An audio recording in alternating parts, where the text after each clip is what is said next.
देखिए ध्यान दीजिए, यह जो एग्जाम्पल हम बताने जा रहे हैं आप लोगों को, इसमें अंतः विभाजन और वाह विभाजन दोनों का सूत्र यूज किया जाएगा और दोनों अति इंपॉर्टेंट हैं। ध्यान दीजिए इस एग्जाम्पल को, यहाँ पर दिया है उस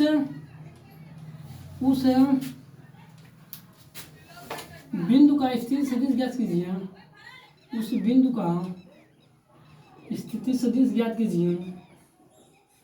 स्थिति सदिश ज्ञात कीजिए।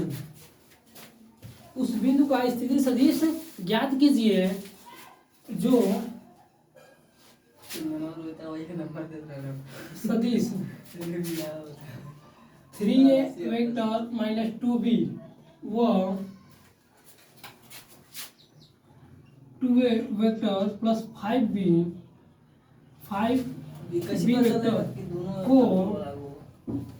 को मिलाने वाली रेखाखंड को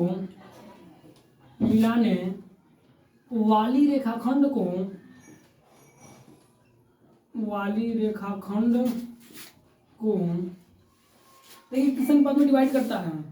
ध्यान समझिए, 3 संबंधित 2 के अनुपात में डिवाइड करता है। 3 संबंधित 2 के अनुपात में विभाजित करता है। अनुपात में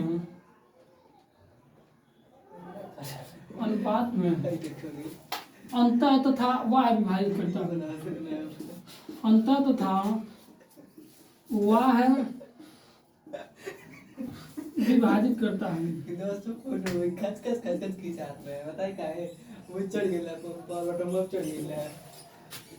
सभी ध्यान दीजिए, आपका क्वेश्चन क्या है, यहाँ पर उस बिंदु का स्थिति सदिश ज्ञात कीजिए जो सदिश 3a vector minus 2b vector व 2a vector plus 5b vector को मिलाने वाली रेखाखंड को 3 संबंधित 2 के अनुपात में अंतः विभाजन तथा वाह विभाजन दोनों करता है। अर्थात अंतः विभाजन के पहले फार्मूला लगे, उसके बाद वाह विभाजन का। अब ध्यान समझिए, और यह समझ गया सवाल तो समझिए, इसमें अंतः विभाजन तथा वाह विभाजन यानी सेक्शन फार्मूला जितना भी आएगा, खंड सूत्र जितना भी आएगा उस सब पर सवाल लगा लेंगे। और देखिए ध्यान समझिए, जैसे यहाँ पर उस बिंदु का स्थिति सदिश ज्ञात करना, क्या ज्ञात करना आपको, स्थिति सदिश। तो यहाँ पर सर्वप्रथम आप चित्र ड्रा करेंगे अंतः विभाजन के लिए। अंतः विभाजन के लिए चित्र ड्रा करेंगे तो अंतः विभाजन का फार्मूला आप लोगों को बताया गया है विभाजन के लिए। देखिए अंतः विभाजन, अब अंतः विभाजन में चित्र ड्रा करेंगे तो कैसे होगा, तो मान लीजिए कोई मान लीजिए ए बी रेखाखंड है जिसे बिंदु सी एम 3 संबंधित 2 के अनुपात में डिवाइड कर रहा है ना। अब देखिए, अब यहाँ पर इसको मान लीजिए कोई ओरिजिन पॉइंट यहाँ ओ है और इनसे ये क्या है, पोजीशन वेक्टर आर है। इसी को आपको ज्ञात करना है, पोजीशन वेक्टर आर को ही ज्ञात करना है। आपको ज्ञात करना है यहाँ कितने अनुपात में डिवाइड करा है, 3 संबंधित 2 के। और इस पोजीशन वेक्टर मान लीजिए ए है और सॉरी बी है तो यहाँ बी ले लेंगे और यहाँ पर क्या है, पोजीशन वेक्टर ए मान लीजिए। अब देखिए आप सूत्र पढ़े हैं, सूत्र से अब सूत्र से क्या हो जाएगा, तो आप पढ़े वेक्टर आर का डायरेक्ट सूत्र पढ़े हैं, क्या पढ़े हैं, तो M vector A plus N vector B upon M plus N. ये अंतर विभाजन के लिए आप लोगों फार्मूला पढ़ चुका है इसके पहले। अब देखिए वेक्टर आर, अब यम क्या है, 3 है और वेक्टर ए क्या है, वेक्टर ए ध्यान दीजिए, वेक्टर ए मान लीजिए क्या है, पहला वाला क्या है 3a माइनस क्या है 2b और प्लस देखिए एन क्या है 2 है और बी वेक्टर बी का वैल्यू कितना है, तो ध्यान दीजिए 2a 5b और देखिए नीचे क्या रहेगा 3 प्लस 2। अब ध्यान दीजिए vector R is equal to, अब इसका इसमें आप पढ़े हैं किसी भी अदिश का सदिश गुणन, तो गुना करेंगे 3 त्रिका 9 यानी परिणाम का गुना हो जाता है और वेक्टर ए और माइनस क्या होगा 3 गुना 6 वेक्टर बी और प्लस क्या हो जाएगा, यहाँ ध्यान दीजिए 2 गुना 4 वेक्टर ए और प्लस 2 पंजे 10 और वेक्टर बी, ऐसे हो जाएगा। अब नीचे क्या आ जाएगा 3 और 2 कितना होगा 5, इतना हो गया। आप देखिए इसका कैलकुलेशन हम यहाँ कर दे रहे हैं।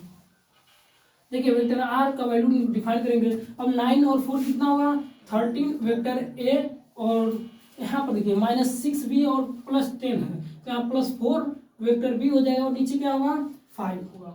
तो अर्थात ये क्या हो जाएगा, यही आपका डायरेक्ट उसका वेक्टर पोजीशन वेक्टर हो गया अंतर विभाजन के लिए।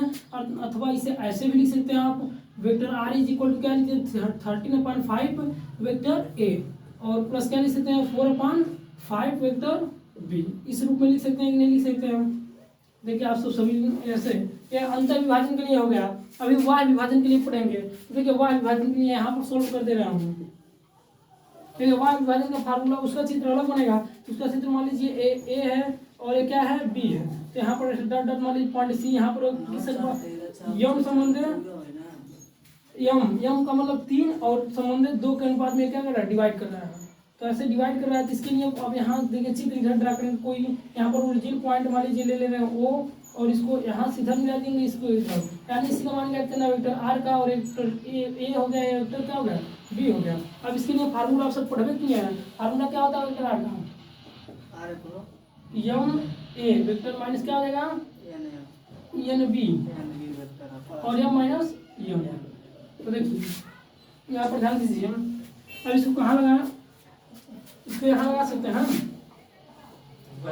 अब देखिए ध्यान दीजिए, vector R is equal to, अब यहाँ पर यम का मतलब कितना है 3, और वेक्टर ए का वैल्यू कितना है 3a वेक्टर माइनस क्या हो जाएगा 2b। दिखाई दे रहा है कैमरे में, और ध्यान दीजिए। अब देखिए, अब इसके पश्चात प्लस माइनस है, सॉरी माइनस है, माइनस क्या है 2, और वेक्टर के रूप में 2a प्लस कितना है 5। इतना सभी विद्यार्थी समझ में आ रहा है। देखिए और नीचे कितना है 3 - 2, और देखिए वेक्टर आर इज इक्वल 3 3 जा 9 vector A, 9 vector A minus 3 2 जा 6 वेक्टर बी हो जाएगा। अब ध्यान दीजिए इसके पश्चात, और यहाँ पर क्या हो जाएगा 2 4 जा 2 2 जा 4, अर्थात इतना हो जाएगा, और प्लस -2 इतना हो जाएगा, और यहाँ पर कितना बचेगा 1। तो 1 चाहे आप लिखें चाहे, तो यहाँ क्या 9a में से 4a घटेगा, कितना बचेगा 5 वेक्टर ए बचेगा, और यहाँ पर क्या बचेगा -16 वेक्टर बी बचेगा, और नीचे 1 लगेगा तो 1 लिखें या 9 लिखें, अर्थात आपको फाइनल आंसर कितना हो जाएगा इतना। तो देखिए आपने यहाँ स्थिति सदिश 2 रूपों में निकाला है, एक वाह विभाजन और एक क्या अंतर विभाजन में। यहाँ से किस रूप में था, ये वाह विभाजन के लिए था, वाह विभाजन के लिए। अर्थात अब देखिए जो विद्यार्थी नहीं समझे हैं ध्यान से समझिए। देखिए लिखे उस बिंदु का स्थिति सदिश ज्ञात कीजिए, उस बिंदु का स्थिति सदिश ज्ञात कीजिए जो सदिश vector 3a vector minus 2b vector व 2a vector plus 5b vector को मिलाने वाली रेखा को 3 संबंध 2 के अनुपात में क्या करता है, 3 संबंध 2 के अनुपात में अंतर तथा वाह विभाजित करता है। इसमें दोनों खंड सूत्र का उपयोग करेंगे आप। तो देखिए अंतर विभाजन के लिए यह हो गया, और वाह विभाजन के लिए यह है। यही आपका फाइनल आंसर होगा। जिन विद्यार्थियों को नहीं समझ में आया पूछ सकते हैं हम, यह सूत्र रिमेंबर आना चाहिए। यह सूत्र है वो अंतर विभाजन वाह विभाजन के लिए, और यह फॉर्मूला क्या है अंतर विभाजन के लिए है। ये इंटरनल डिवीजन के लिए है, और ये क्या है और एक्सटर्नल डिवीजन के लिए। डिस्क्रिप्शन में लिंक दिए हैं, जाकर वहाँ से डाउनलोड कीजिए। अब सभी विद्यार्थी ध्यान से समझें, अपलोड कीजिए, इसके साथ लेना ना भूलें। आप बताइएगा कहाँ पे चढ़ा रखते आवेगा।